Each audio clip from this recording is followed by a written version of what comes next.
Hi, gang. Mikey D here.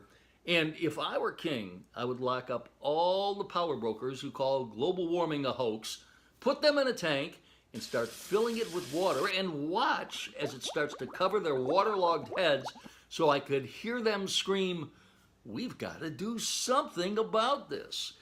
Now, here's the deal. I am not a scientist, and I cannot say I know for certain that global warming is man made, even though a vast majority of respected scientists say that is true. However, I can read statistics, and there's no doubt the Earth is getting hotter. Each year for the past 30 years, the Earth's temperature has been above average. The last time it was below average, Ronald Reagan was president. In addition, the Earth has reached its highest temperature for the past 3 years in a row. And if the trend continues for the next 30 years, we're in deep trouble, particularly in the coastal areas like Florida. As the Earth warms up, the oceans do too, and that makes the seas rise, the glaciers and ice sheets melt, and puts more water into the ocean. In Florida, many of the coastal areas where thousands live will be underwater.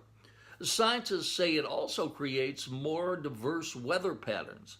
Some scientists think it will also fuel more powerful and intense hurricanes, more droughts, and even more intense winter storms. In addition, an MIT study finds that 200,000 people die prematurely each year because of air pollution.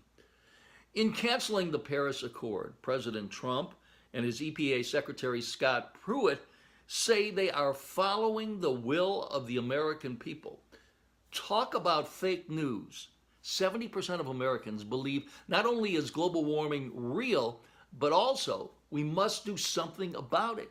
25 companies, including Apple, Facebook, Microsoft, took out full-page ads in the New York Times supporting the Paris Accord.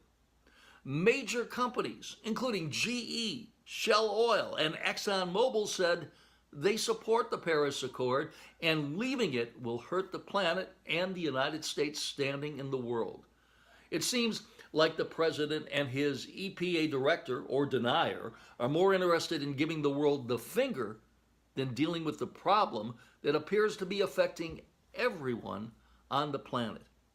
What the hell are they going to tell their grandkids? And that's why, if I were king, I would put those climate deniers in tanks and watch the water rise over their heads until they screamed, "We have to do something." But it would be too late. Just like 30 years from now, for our children and grandchildren, it'll be too late if we don't do something to stop global warming. I'm Mike Deason.